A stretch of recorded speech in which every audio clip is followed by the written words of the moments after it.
નમસ્કાર મિત્રો, સ્વાગત છે આપણી યુટ્યુબ ચેનલની અંદર। તો આજે આપણે દેશ અને દુનિયાના અને તાજા અને મહત્વ સમાચારની વાત કરવાના છીએ, તો વિડીયોને અંત સુધી જોવા વિનંતી।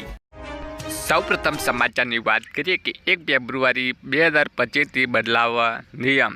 Pension fund regulatory and development authority 12 જાન્યુઆરીએ નેશનલ પેન્શન સિસ્ટમ હેઠળ પેન્શન ઉપાડનાર નિયમોમાં ફેરફાર કર્યો હતો।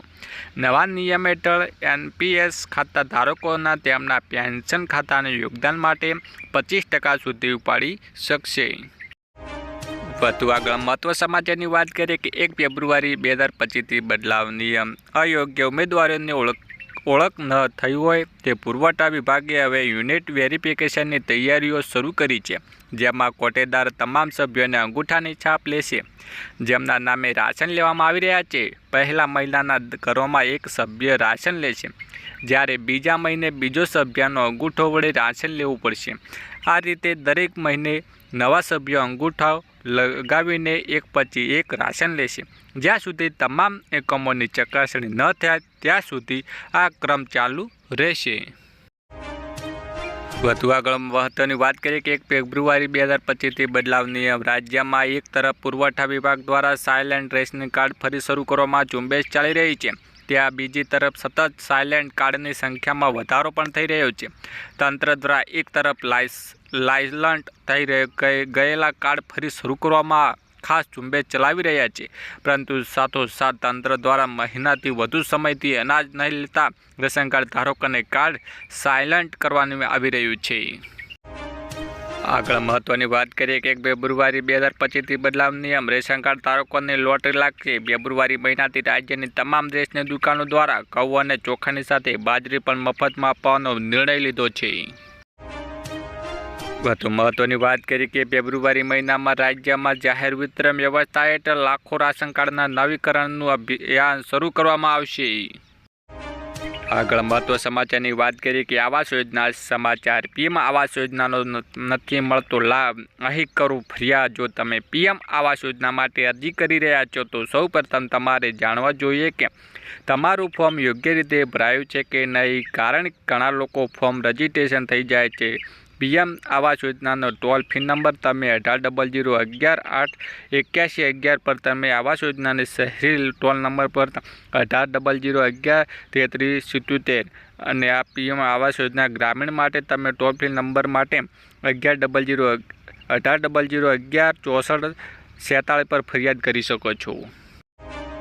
વધુ આગળ મહત્વની સમાચારની વાત કરીએ કે જનધન ખાતા ધારકોને 10 ફાયદા। જો તમારું જૂનું બેંક એકાઉન્ટ છે તો પછી તમે જનધન ખાતામાં કન્વર્ટ કરવું સરળ છે। આ માટે તમારે બેંકો શાખા જઈને રૂપે કાર્ડ માટે અરજી કરવાની રહેશે અને ફોર્મ ભર્યા પછી તમારું બેંક ખાતું જનધન ખાતા યોજનામાં ટ્રાન્સફર થઈ જશે। 6 મહિના પછી ઓવરફાસ્ટ સુવિધા, 2 લાખ સુધીનો એક્ટિવેશન ઇન્સ્યોરન્સ, 30,000 સુધીની લાઈફ કવર જેમ માત્રની શરતોને પૂર્ણ કરવા માટે આધાર લાભાર્થીઓને મૃત્યુ પર ઉપલબ્ધ છે। ડિપોઝિટ પર વ્યાજ મળે છે। વધુ આગળ મહત્વના સમાચારની વાત કરીએ 19મા હપ્તા માટે 31 જાન્યુઆરી। પ્રધાનમંત્રી કિસાન સન્માન નિધિ યોજનાની નવી અપડેટ પ્રમાણે જો તમારે 31 જાન્યુઆરી સુધી પોતાનું કેવાયસી નથી કરાવતા તો તમારું ખાતું નિષ્ફળ પણ કરી દેવામાં આવશે। ખેડૂતો વધુમાં વધુ આ યોજનાનો લાભ મેળવી શકે છે તે માટે ભારત સંકલ્પ યાત્રા હેઠળ ગ્રામ્ય પંચાયતનું મુખ્ય મથકે વિશેષ કેમ્પનું પણ આયોજન કરવામાં આવી રહ્યું છે। આવી સ્થિતિમાં જે ખેડૂતોને હજુ સુધી નોંધ કરાવી નથી તેઓ સીએસસી અથવા મિત્રની મદદની અરજી કરી શકે છે। 19મા હપ્તા માટે મેળા માટે ખેડૂતોએ 31 જાન્યુઆરી સુધી કેવાયસી કરવાનું રહેશે। જો તમે 31 જાન્યુઆરી સુધી કેવાયસી નથી કરાવ્યું તો શક્યતા હેઠળ 16મા હપ્તા અટકી જશે। આગળ મહત્વ સમાચારની વાત કરીએ કે ખેડૂતોને 20,000ની સહાય। ગાયો કે ભેંસોમાં આઈવીએફની ગર્ભધારણ માટે સરકાર પશુપાલકને ₹20,000ની સહાય આપે છે। એનિમલ આઈવીએફ ફાઇનલ એક્સિસ્ટન્સ સાયન્સમેન તાજેતરમાં યોજના બહાર પાડેલી છે। પશુપાલકોને આર્થિક રીતે વધુ સમૃદ્ધ થાય તે માટે ગુજરાત સરકાર મહત્વનો નિર્ણય કર્યો છે। આઈવીએફની ગર્ભધારણ માટે ગુજરાત સરકાર દ્વારા પશુપાલકોને પ્રતિ ગર્ભાવસ્થા માટે ₹20,000ની સહાય આપશે। કઈ તારીખ સુધી ઓનલાઈન અરજી કરી શકશે? તો 31/1/2024 થશે અને પદ્ધતિ દ્વારા પશુઓને ગર્ભધારણ કરવાની અંદાજિત ખર્ચ 21,000 રૂપિયા જેટલો થાય છે. આ માટે ભારત સરકાર દ્વારા 5,000 રૂપિયા, રાજ્ય સરકાર દ્વારા 5,000 રૂપિયા, CICF દ્વારા 5,000 રૂપિયા, જે જિલ્લા દૂધ સંઘ દ્વારા 5,000 રૂપિયા કુલ કરીને 20,000 રૂપિયાની સહાય આપવામાં આવે છે. વધુ આગળ મહત્વ સમાચારની વાત કરીએ કે 50 રૂપિયામાં આધાર કાર્ડ. જો તમારે મોબાઈલ ફોન ખોવાઈ ગયો હોય તો કોઈ કારણસર નંબર નિષ્ક્રિય થઈ ગયો હોય તો તમારે આધાર નંબર અપડેટ કરવો પડશે. આધાર કાર્ડ સૌથી મહત્વનો વિભાગ સાચી હોવી જોઈએ તે મોબાઈલ નંબર, કારણ કે સાચો મોબાઈલ નંબર રાખવાથી તમે ઘરે બેઠા કોઈ પણ મુશ્કેલી વિના આધાર થયેલી ભૂલો સુધારી શકો છો.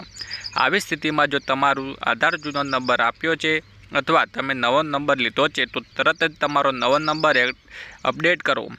વેબસાઇટ પર જઈને ડેટામાં અપડેટ કરી શકો છો અથવા નજીકના આધાર કાર્ડમાં એનરોલમેન્ટ સેન્ટર પર જઈને તમારા આધાર અપડેટ કરવાની અથવા સુધારા માટે ભરેલા ફોર્મનું ભરવું પડશે. આ માટે તમારી પાસે 50 રૂપિયા લેવામાં આવશે.